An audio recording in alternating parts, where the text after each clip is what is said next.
Hi. Let's see. I just came from California today. I missed my flight, which was a bit kind of stressful, but I'm here.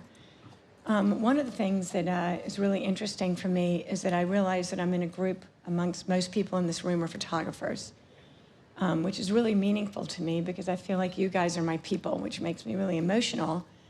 And I've found it really difficult. I have in the back, we're able to watch the other people speaking. And what's really incredible about photographers is we're all telling stories. And we're just, whether they're stories that we're looking at that are other people's stories or our own stories, but, even this gentleman that was here in the end, he was using his family images and making his art. And those images, brought him back to his family story from years ago.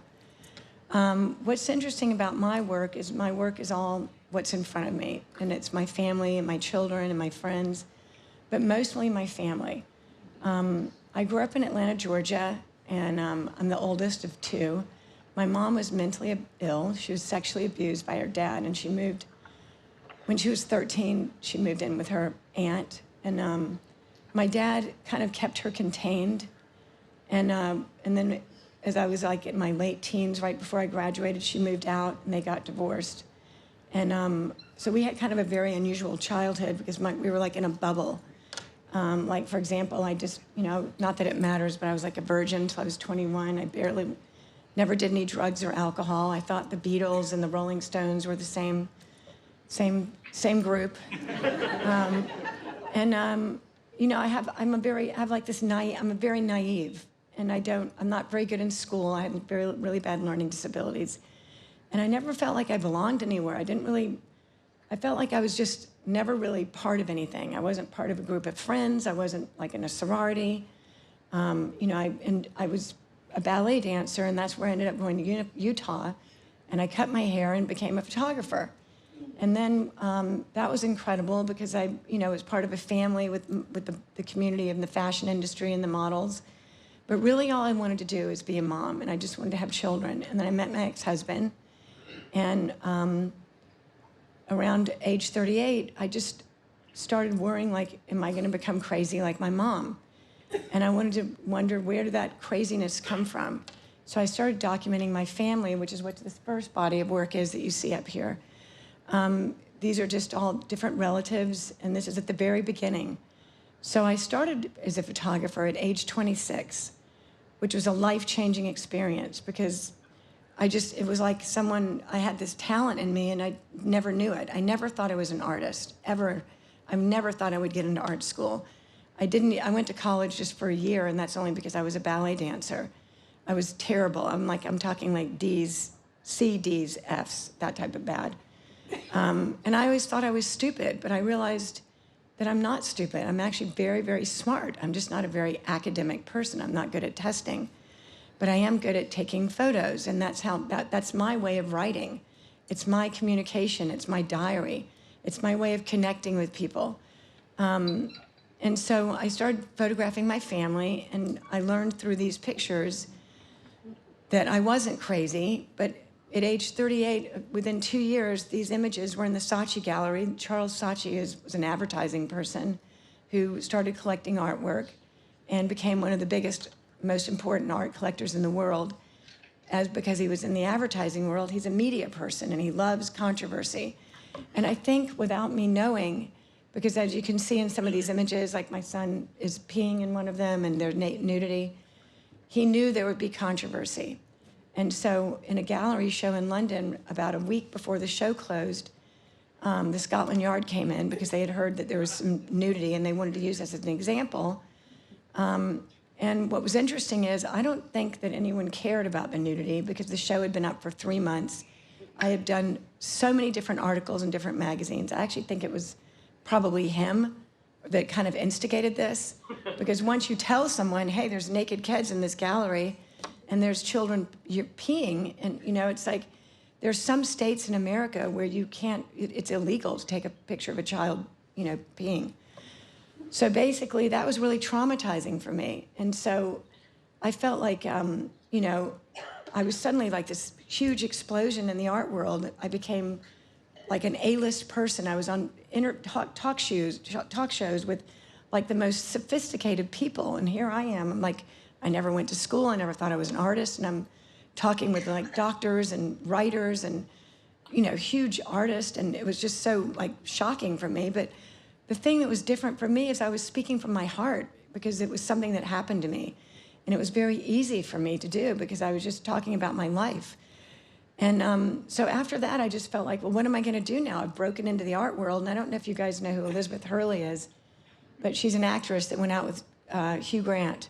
And I used to live in England, and she wore a red dress with safety pins on the side. And she suddenly became like an overnight sensation because she had this dress, this incredible dress on. And I felt like this is kind of what happened to me. So what is my message here? Like, I'm kind of broken into the art world. You know, now what am I going to do? So I started working on the body of work with my mom, because that's why this whole thing started, is I wanted to know, am I crazy like her? And one of the great things about doing this body of work is it gave an opportunity for my children who were young, my first two children, because I have 4 now, to spend time with my mom. My brother, who was younger than me, had ended up having 3 children, and his kids never met my mom, ever, until later on, when I brought my mom back to my home to live with me about 10 years ago. Sorry. Anyway, so I photographed my mom, and these are images of her. This is her in the gas station smoking a cigarette. And my mom was such a beautiful person, like really, you know, she is really a true artist, an authentic person. Her house was incredible. It was like an art installation, and it became, you know, more and more deteriorated over time. And what's interesting is we come from a family that can afford to take care of her. And, you know, a lot of, you know, I've been heavily criticized by, you know, throughout my life, like, why are you guys not taking care of your mom? But the thing that I learned from doing this project is you can't fix people. You can't force people to do what you want them to do. And my mom found this community of living in a Russian monastery where they accepted her for who she was, and my dad basically paid all of her bills. And, you know, she lived in this house, and she was, you know, she smoked marijuana, which was triggered by, her mental illness was triggered by marijuana, but really it was the sexual abuse. It was kind of like it was already genetically there, because if anyone smokes marijuana, it doesn't mean they're going to be schizophrenic. But there are certain people that when they do smoke marijuana, it triggers mental disorder. My mom had no sexual boundaries because of the sexual abuse. So in a lot of these images, you'll see that there's not a lot of sexual boundaries. Like there's one image where I was kissing my mom. This image up here where my mom's lifting up her dress. You know, my children, it's like interesting the way my daughter, who at the time was 10, just chooses to be reading her book and ignoring the situation. But I finished this body of work in 2006. It was that's when it actually came out to the public. It was a documentary that has had like a cult following. And then this image is with my daughter, she's 32. She just had her. Sorry, I'm really emotional. I'm emotional because I've been watching these other people tell their stories, and I find them like, what's incredible about photography is even though like this gentleman is not a photographer, he still ends up using his photographs that are his personal family photos. And it's just, these are, you know, and even the girl that's photographing ice, that became her personal story because it's in her personal community.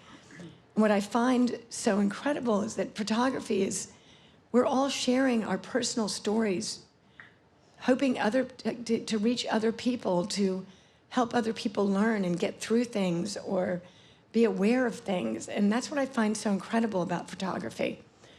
And this last image is my son, who at the time was 1, or maybe not even 1, I think was, I don't know, he hadn't even experienced Halloween yet, but my mom was actually laughing in that photo.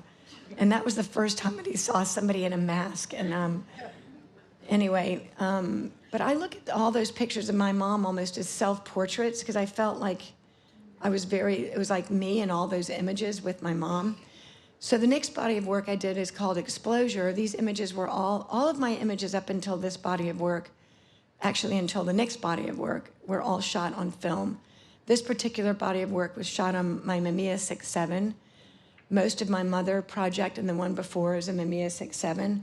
This body of work, what I realized is that I'm not mentally ill, but I realized that I made my life crazy by the way that I live. I have 4 children. I have 3 dads.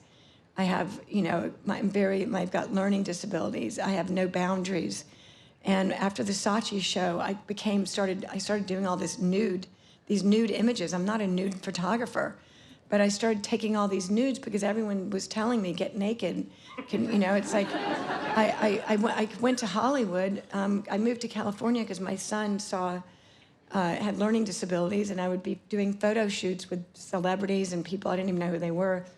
And the editors were like, see if you can get them naked, So I was like getting everybody naked. And so this body of work was kind of during that period. And so I would take one image and I would shoot it, like the entire roll would be the same image. And then I would take these other images and then shoot on top of them. And I had a book, so I knew what the first image was.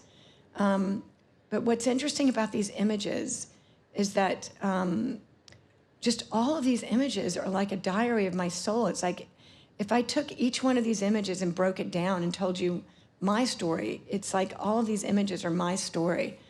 All of my images also, this is the next body of work, which is Color, Shape, and ABC book. All of my images are all shot on location. None of them are in my home where I live. They're all traveling. A lot of these locations where I've shot these images are in the same location. So there's even like the early body of work, this picture here, is I shot a lot of the I Am Camera exhibition. That was the one that came out in 2001. Now this is like 2008, I believe. This is at our house in St. Bart's. So because I traveled so much as a child, like that's when I come together with my family. And then because my mom, all of her work was done up in where she lived, but all of my different bodies of work are on my travels with my family and with my friends on road trips. And this particular body of work, this is what kind of helped me create boundaries, like in this plastic box. It was me focusing on my children. Like I said before, the exposure, I realized, wow, I made myself crazy. But yet these images kind of made me have boundaries. It made me create structure. I don't do any retouching. I still don't do any retouching on any of my images. And these are boxes that I just bought the plastic and I taped them together with that kind of Scotch tape that you buy at, FedEx or whatever that shop is. I don't know what you call it. But, and again, these are like my children and my friends. This is a trip. I'm the godmother to this little girl. But again, this portrait here is very similar to the one that I took of my mom when she was kind of looking at her shoe when there was a baby on the ground. It's like a lot of these images are repeat images, but they're just different bodies of work, but kind of sharing the same message. But this particular shape body of work, I still haven't shown that for a full body of work. So after that body of work, I basically took a break because I moved to Malibu and I realized that I really just wanted to focus on my children and being a mom, taking care of my children. 2 years after moving into Malibu, my mentally ill mom was able to move in with me, and I was able to take care of her for the next 8 years. She became a stable person, like as normal as you could possibly be. And then during that time period, my mom and my dad died. And this body of work is what developed. So this body of work I started working on about 5 years ago. I started it in 2020. My dad died in 2021, just before Christmas, and my mom passed away 2023 on Christmas Day. What this body of work is, I'm 63, and when people move to a winery or like the countryside, they want the more quiet life when they get older. I just always wanted to photograph something without people, without controversy, just quiet, just me and nature and color. So that's kind of what this body of work is, but the only thing is like every body of work that I've ever done, there's always some type of controversy. The controversy with these images is that I have purchased over 350 Hermes beach towels. I don't know if you know what Hermes is, but they're very expensive. I paid, some of these towels I spent over $1,000 for one towel. And then also what I've done is a huge free ad campaign for Hermes. So basically I had to get a lawyer to make sure I wasn't gonna get sued. I had to send the body of work to Hermes to kind of show it them to get their approval. And you know, and I've had to self-publish because everybody that wanted to publish the book wanted Hermes to publish it. They wanted them to be involved. But, and these, what I'm showing next are just different locations where I've taken the same photo. Like these are the shape pictures, and then now you can see the towel pictures. So this is like same exact location. And the next image is of my mom. This is about, I guess, 6 years ago, and then recently, a couple years ago, this towel picture. Same location. The next body of work is this amazing desert I found on going to a rehab where I was dropping my son off. And then that's years later, the shape pictures. So, but anyway, those, you'll kind of see the same locations. But the other thing I wanted to share with you guys is that basically, I try to just do what's in front of me and take advantage of the opportunities that are in front of me. And I believe that that's my dad, my 32-year-old who just had the baby. I like to say yes to everything.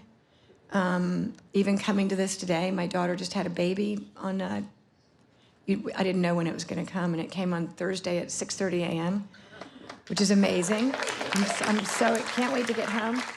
And I was worried. I told Erica I might not be able to come because my daughter might be giving birth, but I said yes. I didn't want to cancel because I just really want to show up for anything that comes, because I always feel like there's like a reason why I'm here. Like there's gonna be one person that might be inspired by me today. So anyway, that made me lose my track of thought. But so yeah, so then I had to work in Santa Barbara yesterday, and then tomorrow I've got to work again, but I still made it. Anyway, I don't know if my time is up, because I think my slideshow's done. Anyway, is that it?